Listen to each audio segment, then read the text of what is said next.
अवधूत चिंतन श्री गुरुदेव दत्त श्री स्वामी समर्थ.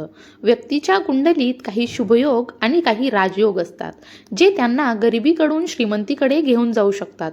होय, तुमच्या कुंडलीतही आहे का हे महाभाग्य योग, ज्यामुळे तुम्हाला यश, अमाप धन, अनपेक्षित लाभ, भाग्योदय आणि भरभराट मिळू शकते. हे अगदी तुम्ही तुमच्या घरच्या घरी पाहू शकता. या राजयोगाचा कोणावर कसा प्रभाव असतो, चला जाणून घेऊया. व्यक्तीच्या कुंडलीत असे काही योग जुळून आलेले असतात, ज्यांची आपल्याला फारशी कल्पना नसते. काही योग काही 1 वर्षानंतर भरभराट करतात, तर काही योगामुळे समस्या, अडचणींना देखील सामोरं जावं लागू शकतं. आता एखाद्या व्यक्तीची कुंडली त्याचं आयुष्य, व्यक्तिमत्व आणि अनेक गोष्टींच्या बाबतीत काही संकेत नक्की देत असते, जे त्यांना गरिबीकडून श्रीमंतीकडे घेऊन जाऊ शकतात. आवश्यक असलेल्या सर्व सुखसोयी आणि विलासी जीवन त्यांना जगता येऊ शकतं. काही व्यक्ती आयुष्यभर श्रीमंतीत जगतात, तर काही लोक आयुष्यभर गरिबीमध्ये जगत असतात. पण हे तपासायचं कसं, तर काही ग्रहांच्या संयोगाने महाभाग्य नामक राजयोग जुळून येतो. हा एक अशा प्रकारचा योग आहे, जो लोकांना जीवनात उच्च पद मिळवण्यासाठी मदत करतो. आनंद, समृद्धी, भौतिक सुख आणि भाग्याची भक्कम साथ ही त्यांना नशिबाने प्राप्त होते, असं सांगितलं जातं.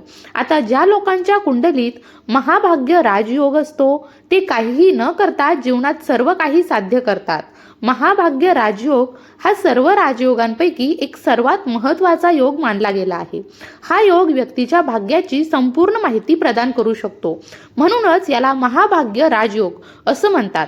आता एखाद्या व्यक्तीच्या लग्नस्थानी सूर्य आणि चंद्र विषम राशीत असताना कुंडलीत महाभाग्य राजयोग तयार होतो. हा योग पुरुष आणि स्त्रियांसाठी वेगवेगळ्या प्रभावात असतो. या राजयोगाचे फळ पाहण्यासाठी जन्माचा काळ विचारात घेतला जातो. पुरुषांच्या कुंडलीत लग्नस्थानी सूर्य किंवा चंद्र विषम राशीत असले तर महाभाग्य राजयोग तयार होतो. विषम राशी म्हणजे मेष, मिथुन, सिंह, तूळ, धनु आणि कुंभ.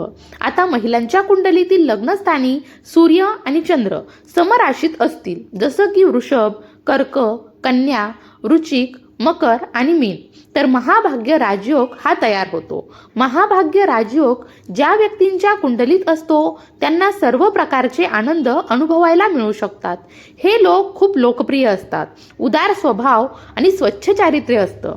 या राजयोगाच्या प्रभावाखाली ही लोक राजासारखी जगू शकतात.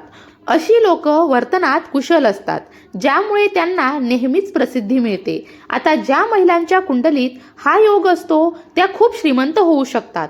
जर एखाद्या महिलेच्या कुंडलीत महाभाग्य राजयोग असेल, तर अशा महिला खूप भाग्यवानही मानल्या जातात. या राजयोगाच्या महिलांना आयुष्यभर सर्वच सुख मिळतात, असेही सांगितले जातं. आता अशा व्यक्ती खूप श्रीमंत, शक्तिशाली आणि प्रभावशालीही असतात. त्यांचे शत्रूही त्यांच्यावर मात करू शकत नाही.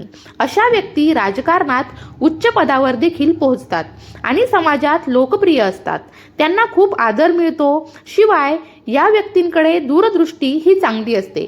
आता कुंडलीत महाभाग्य योग असेल, तर अशा लोकांना समाजात आणि कुटुंबात आदर, मान सन्मान आणि प्रतिष्ठाही मिळत असते. भौतिक सुखसोयी मिळतात. उच्च विचार करण्याची क्षमता असते. जीवनात भरपूर संपत्ती मिळते. शिवाय ज्या महिलांच्या कुंडलीत हा राजयोग असतो, त्या भाग्यवान, सद्गुणी आणि सुसंस्कृत सुद्धा असतात. त्या खूप भाग्यवान असतात. त्या महिलांच्या त्यांचा पती आणि सासू सासऱ्यांसाठी सुद्धा खूप भाग्यवान असतात, असेही मानले जातात. शिवाय आता धनप्राप्तीसाठी कुंडलीत काही योग आहेत, ते सुद्धा तुम्ही तपासू शकता. ज्योतिषशास्त्रानुसार कुंडलीतील काही विशिष्ट घरांमध्ये ग्रहांची स्थिती आणि त्यांच्यातील संबंध धनप्राप्तीसाठी शुभ मानले जातात. कुंडलीतील दुसरे घर म्हणजे धनस्थानाचे 5वे घर, विद्या आणि पूर्वपुण्य. 9वे घर हे भाग्यस्थान आणि 11वे घर हे लाभस्थान. हे प्रामुख्याने धनप्राप्तीशी संबंधित मानले जातात. या घरांचे स्वामी आणि त्यांतील ग्रहांची स्थिती ही धनयोगासाठी महत्त्वाची ठरते. आता जेव्हा चंद्र आणि गुरु हे ग्रह एकमेकांपासून केंद्रस्थानी म्हणजेच 1, 4, 7 किंवा 10व्या घरात असतात, तेव्हा गजकेशरी नामक राजयोग तयार होतो. हा योग ज्यांच्या कुंडलीत असतो, ती व्यक्ती ज्ञानी, धनवान, प्रतिभावान आणि समाजात आदरणीय होते. त्यांना आयुष्यात कधीही पैशाची कमतरता भासत नाही.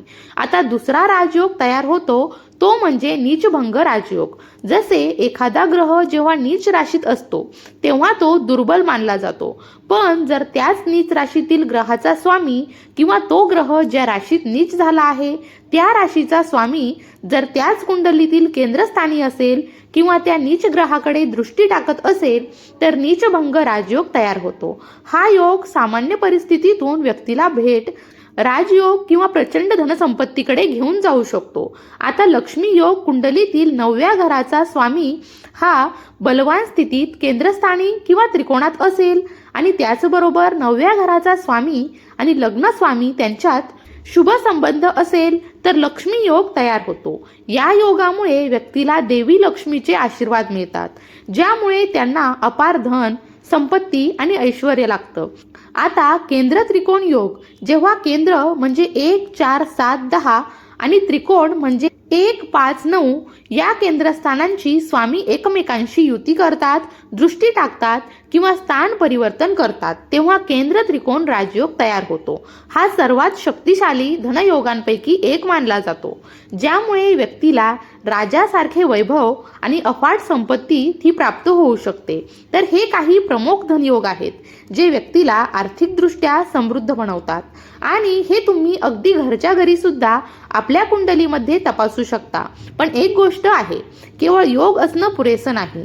त्या योगाचे फळ मिळवण्यासाठी ग्रहांची दिशा, अंतर्दशा आणि ग्रहांचं बलवान असणं ही महत्त्वाचं असतं. त्याशिवाय आपले कर्म, कठोर परिश्रम आणि प्रयत्न हे देखील तेवढेच महत्त्वाचे आहेत.